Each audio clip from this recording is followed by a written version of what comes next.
Quelle quantité de peau perd-on dans toute sa vie? Est-ce A, assez pour en saupoudrer sur un fish and chips, B, assez pour remplir une maison de 2 étages, ou C, 0, sinon on ressemblerait à un squelette? La bonne réponse est la B. On perd entre 30 et 40 000 cellules cutanées mortes toutes les minutes et tous les jours, mais pas de panique. Le corps en fabrique sans arrêt des nouvelles. C'est quoi ce bruit? T'entends ce bourdonnement? Non, je ne vois pas du tout de quoi tu parles. Je t'assure, ça bourdonne de partout. Peut-être que c'est une affaire pour l'enquête aïe.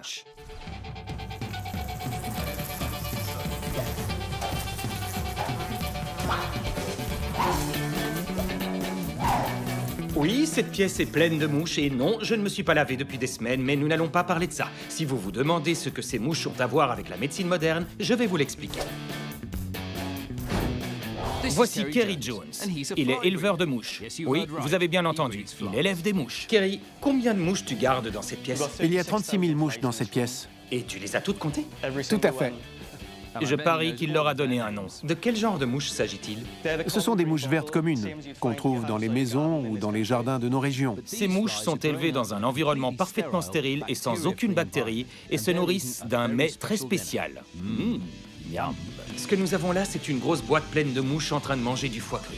C'est dégoûtant. Mais c'est dans un but précis. Quel est-il? Nous les nourrissons exclusivement de foie cru pour qu'elles soient très résistantes afin qu'elles aient la force de pondre des œufs, puisque ce sont les œufs qui nous intéressent. Les mouches pondent des œufs qui se transforment en larves ou petits vers comme celui-là. Coucou mon grand. Ces vers ont une utilité particulière en médecine. Mais avant que j'aille plus loin, il faut récolter les œufs. C'est un processus qui se fait à la main. On retire les œufs du foie. Ils sont tout petits. On en trouve entre 10 et 20 000 œufs par boîte de pétri. Oui, cette matière blanche, ce sont des milliers d'œufs collés entre eux. Depuis combien de temps ce morceau de foie se trouvait là? Environ 2 heures. Donc en 2 heures, 600 mouches ont pondu 20 000 œufs. C'est ça. Ce serait impressionnant si c'était des poules, hein? C'est de ces œufs de mouches que des petites larves blanches éclosent. Ce sont des asticots. Joli. Vous avez probablement déjà vu ces vers et ce sont bien les mêmes asticots effrayants que vous avez vus sur des animaux morts et dans les films d'horreur. Mais il y a une différence très importante. Ces petits vers-là sont stériles. Ces vers sont des super-héros. Comme ils ne contiennent aucun microbe, ils sont utilisés dans les hôpitaux pour une mission de la plus haute importance. Nettoyer la peau morte dans des blessures importantes et les faire guérir. Donc ce sont de gentils petits vers. Si on veut.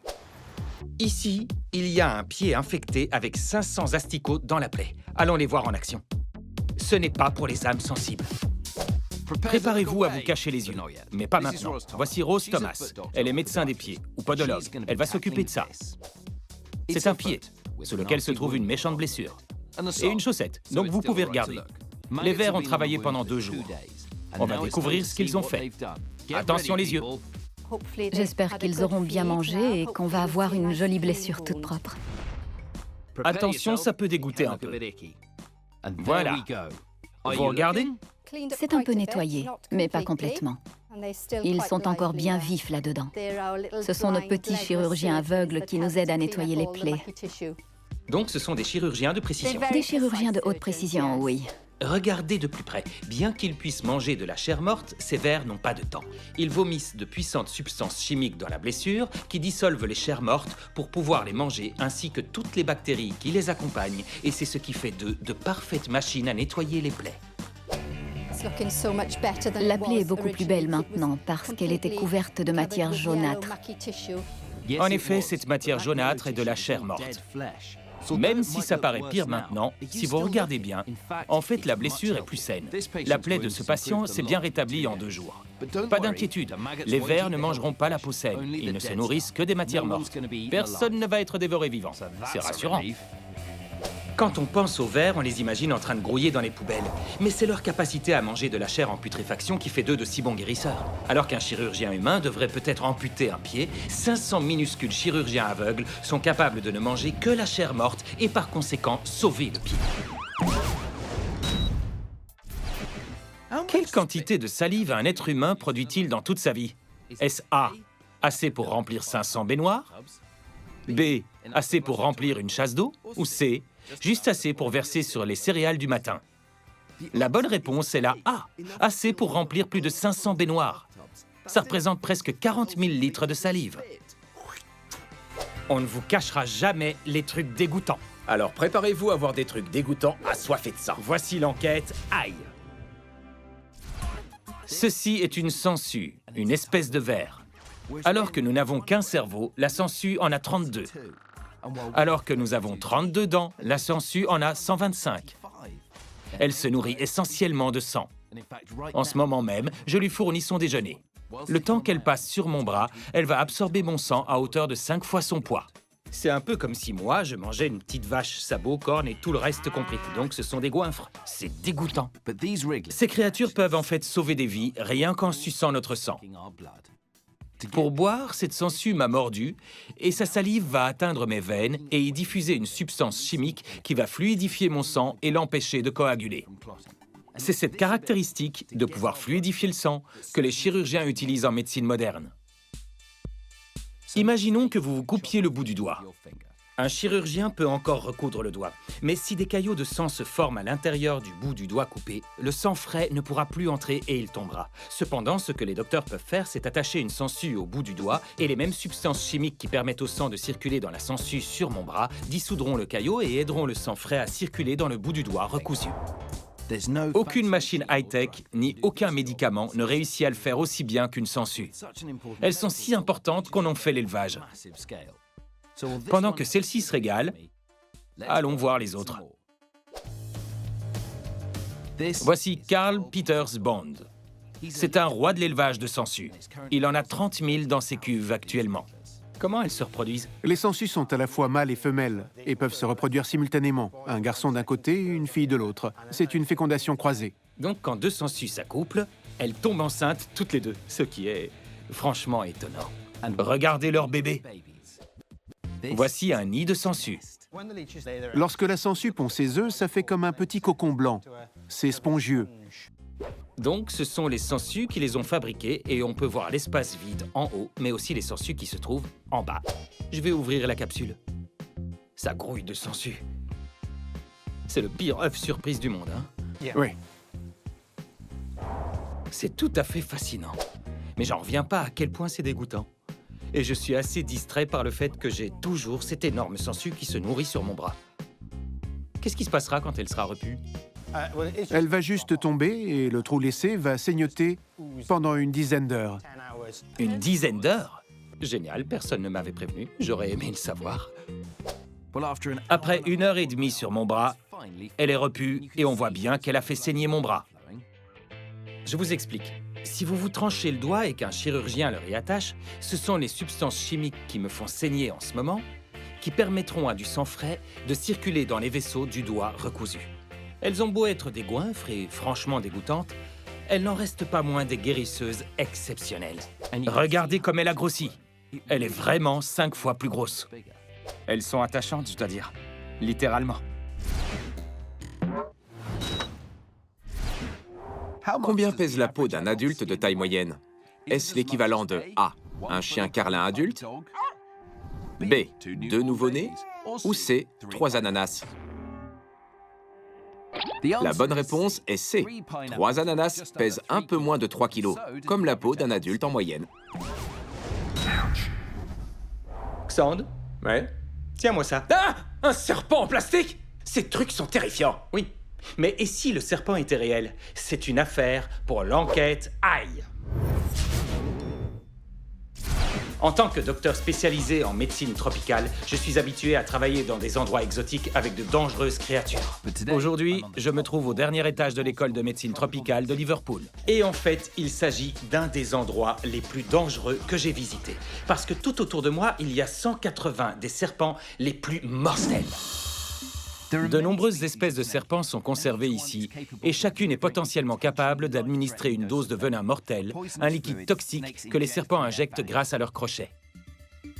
On se demande qui pourrait bien vouloir travailler avec ces serpents mortels. Justement, voici Dr Robert Harrison.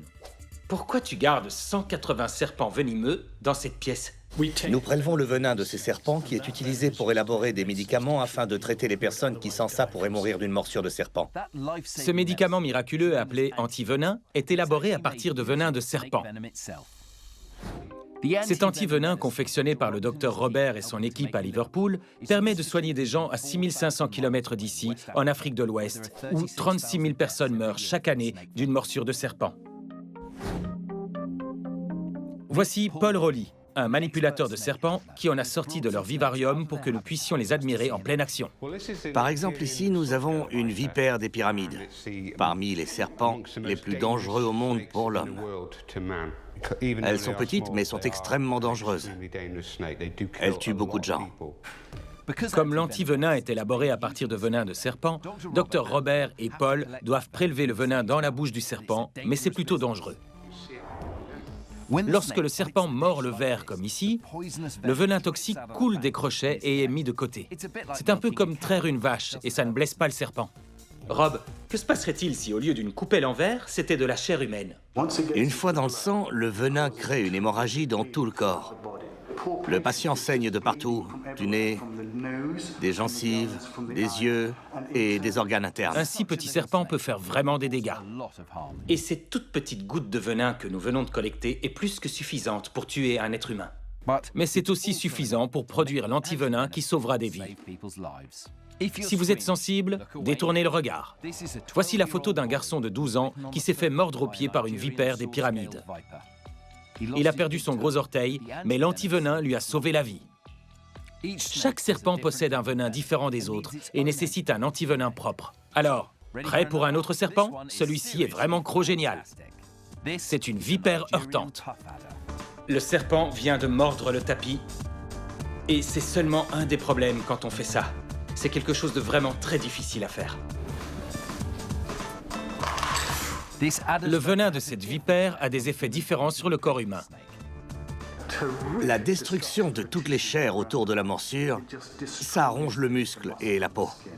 Donc, si je comprends bien, ce venin dissout carrément les chairs et ensuite il se répand dans tout le corps et cause toutes sortes de problèmes. Voici la photo d'un enfant de 7 ans qui a été mordu à la main par une vipère heurtante, alors qu'il coupait de l'herbe. Le venin a engendré des poches de sang sous la peau, mais il s'est parfaitement rétabli grâce à l'antivenin. Tous les serpents n'injectent pas leur venin en mordant. Ce serpent est extrêmement rapide et il peut cracher son venin. C'est pour cela que l'on a nommé le cobra cracheur. Il peut même cracher son venin jusqu'à 2 mètres et s'il atteint les yeux, il rend aveugle. Le docteur Robert se protège les yeux et je reste bien loin des experts qui prélèvent le venin. Donc tu vides les glandes à venin qui se trouvent là? Oui, on masse les glandes à venin. Mais pas de panique, il est très peu probable que vous ayez un jour besoin d'un antivenin fabriqué ici. On n'a aucun serpent comme ça en Angleterre, n'est-ce pas? Non. Par chance, nous n'avons pas de cobra ou de vipère heurtante par chez nous. Mais on trouve la vipère Péliade, qui est un serpent important. Quelqu'un a failli en mourir il y a 2 ans. Donc, quand vous allez vous promener, restez loin de ces serpents. Ne les prenez pas dans la main. Ne les touchez pas, laissez-les. Rob, je crois qu'après aujourd'hui, ce conseil est plus qu'évident. Je vais me tenir très loin. Ça, c'était spectaculaire. Et n'oubliez pas, le venin que Rob et Paul ont risqué leur vie à collecter aujourd'hui à Liverpool sera utilisé pour fabriquer de l'antivenin. Et ensuite, il pourra sauver des gens qui ont été mordus par des serpents en Afrique.